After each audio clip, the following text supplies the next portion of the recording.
Everyone, welcome back our standard 6 subject Hindi. पिछले भाग में हमने देखा सोना और लोहा, इनके बीच में एक चर्चा चल रही है। एक चर्चा के दौरान सोना अपना महत्व बता रहा है और लोहा अपने उपयोग बता रहा है। तो चलो दोनों में क्या चर्चा हो रही थी देखते हैं। सोने ने कहा, राजा की रक्षा उसके नौकर चाकर करते हैं। सोने ने क्या कहा? राजा की रक्षा उसके नौकर चाकर करते हैं। इस पर लोहे ने देखो क्या कहा, अच्छा तू राजा और मैं नौकर, तू राजा और मैं नौकर, मेरे एक चाटे से तेरा रूप बदल जाएगा, चल भीतर। लोहे ने क्या कहा, अच्छा तू राजा और मैं नौकर, मेरे एक चाटे से तेरा रूप बदल जाएगा, चल भीतर। इस तरह से लोहे ने सोने को डांटा, क्योंकि सोने ने क्या कहा, हाँ जब लोहे ने सोने से कहा कि तुम्हारी रक्षा का भार मुझ पर है, और इसीलिए एक गुरूरता से राजा की रक्षा उसके नौकर चाकर करते हैं, यानी सोने ने लोहे को एक नौकर की उपमा दी। सोने ने कहा, भले ही तुम मुझसे बड़े हो, मगर मुझे डांटने का तुम्हें कोई अधिकार नहीं। सोने ने क्या कहा, भले ही तुम मुझसे बड़े हो, लेकिन मुझे डांटने का तुम्हें कोई अधिकार नहीं है। मेरे 10 ग्राम का मूल्य यहाँ पर 25,000, तो 25-30 रुपए के किलो हो। यहाँ पर देखो सोना कह रहा है कि तुम्हें, भले ही तुम मुझसे बड़े हो, लेकिन तुम्हें मुझे डांटने का कोई अधिकार नहीं है। मेरे 10 ग्राम का मूल्य 25,000 है, तो तुम 25 से 30 रुपए किलो के हो। लेकिन वास्तविकता में यह तो हमें पुस्तक में सोने का भाव दिया गया है, लेकिन वास्तविकता में सोने का भाव क्या है, 5,000 रुपए ग्राम। 10 ग्राम का मूल्य कितना है सोने के 10 ग्राम का मूल्य कितना है, 50,000, और 5,000 रुपए ग्राम। और जो लोहा है यह 25 से 30 रुपए किलो में मिलता है। तो देखो कितनी अलगता है दोनों धातुओं के भाव में, दोनों की कीमत में। सोने और लोहे दोनों धातुओं की कीमत में बड़ी ही अलगता है। एक की कीमत आसमान छूती है और एक बहुत ही कम कीमत में मिलता है। लोहे ने कहा, इस बात पर लोहे ने क्या कहा, देखो, रुपए में किसी वस्तु का मूल्य लगाना व्यर्थ है। रुपए में किसी वस्तु का मूल्य लगाना व्यर्थ है। देखना यही चाहिए कि कौन कितना उपयोगी है। लोहा बड़ा ही समझदार है, उसने क्या कहा, रुपयों का मूल्य लगाना व्यर्थ है। हमें सिर्फ यह देखना चाहिए कि कौन सा धातु कितना उपयोगी है। सोने से पेट नहीं भरता, मैं सबका हाथ बटाता हूँ। सोने से किसी का पेट नहीं भरता, मैं सबका हाथ बटाता हूँ। और सोने ने कहा, अरे लोहे से कैसे पेट भरता है? तुम कह रहे हो सोने से पेट नहीं भरता, तो लोहे से कौन सा पेट भरता है? लोहा ने कहा, मैं अगर न रहूं तो किससे बनेगा फावड़ा, कुदाल, खुरपी? मकान बनाना हो तो लोहा चाहिए। युद्ध में लोहे के अस्त्र शस्त्र बनाए जाते हैं। कोई बड़ा काम करना हो तो लोहे के बिना नहीं होता।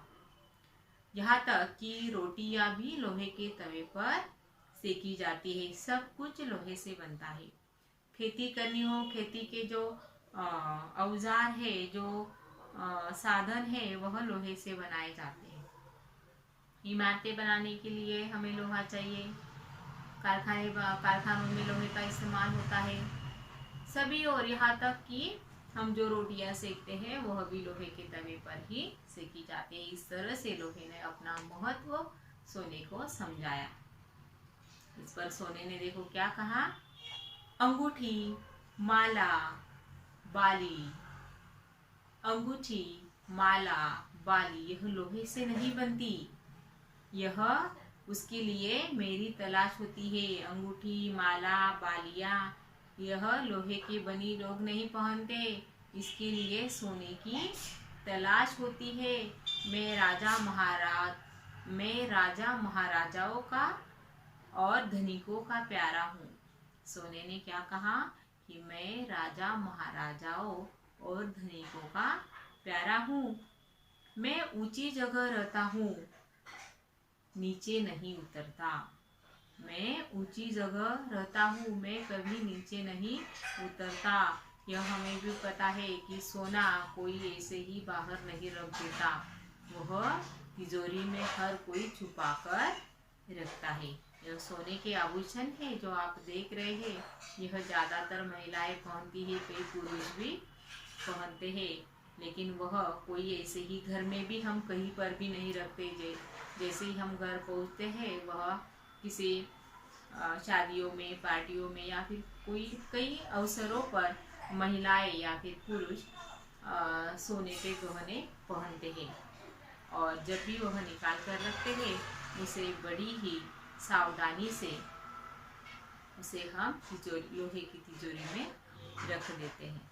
लोहे ने कहा, तू राजाओं धनिकों का प्यारा है, मैं किसानों मजदूरों का प्यारा हूँ। गरीबों की सेवा करने में मुझे सुख मिलता है।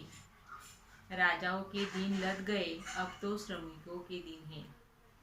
राजाओं के दिन लद गए, अब तो श्रमिकों के दिन है।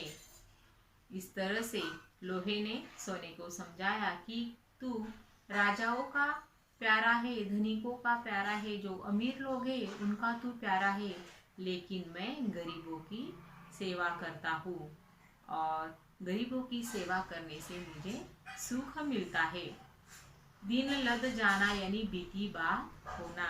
दिन लद जाना यानी बीती बात होना। अब तो श्रमिकों के दिन है। श्रमिक यानी क्या? श्रम करने वाले, मेहनत करने वालों के दिन है। सोने ने कहा, मुझसे तो मेहनत नहीं होती, मैं तो आराम से रहता आया हूँ। सोने ने कहा, मुझसे तो मेहनत नहीं होती, मैं तो आराम से रहता आया हूँ और रहना चाहूँगा। सोने ने कहा कि मुझसे मेहनत नहीं होती, तुम करो मेहनत, मैं तो हमेशा से ही आराम से रहता आया हूँ और आराम से ही रहूँगा। ईश्वर लोहे ने कहा, आराम हराम है, आराम करना बुरी बात है, श्रम में ही जीवन की सफलता है। श्रम में ही जीवन की सफलता है। तुमने देखा है कि मैं कितना काम करता हूँ। मैं कारखानों में दिन रात काम करता हूँ। जो काम करेंगे उन्हीं का सम्मान होगा और जो काम करता है उन्हीं का सम्मान होता है। मैं तुम्हारी तरह तिजोरी में नहीं बैठता।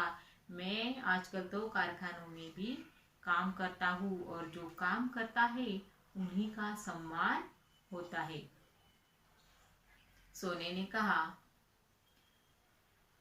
तो मेरा अब क्या होगा? दादा, मुझे घबराहट हो रही है।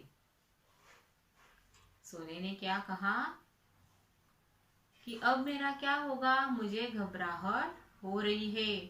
लोहे ने कहा, तू डाल डाल में पात पात, डर मत सोने। तू डाल डाल में पात पात यानी इसका क्या अर्थ है? तुम निपुण हो लेकिन मैं तुमसे भी अधिक निपुण हूँ और मैं सदा तेरी रक्षा करता आया हूँ, आगे भी करता रहूंगा।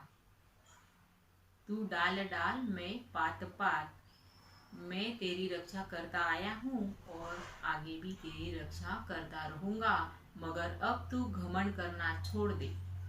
लेकिन अब तू अपनी सुंदरता पर घमंड करना छोड़ दे। इस तरह से लोहे ने सोने को समझाया और सोने ने कहा, छोड़ दूंगा भैया, मगर मेरी रक्षा करना। मैं घमंड करना छोड़ दूंगा लेकिन मेरी रक्षा करना। इस पर लोहे ने कहा, अच्छा अच्छा, तू मेरा छोटा भाई है ना, चल भीतर, बिना पूछे बाहर मत आना।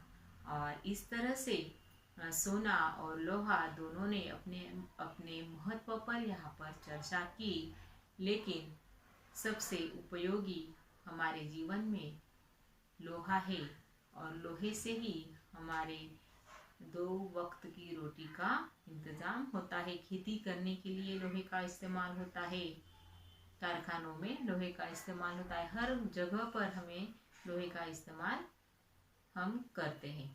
तो इस तरह से सोना और लोहा यह पाठ हमने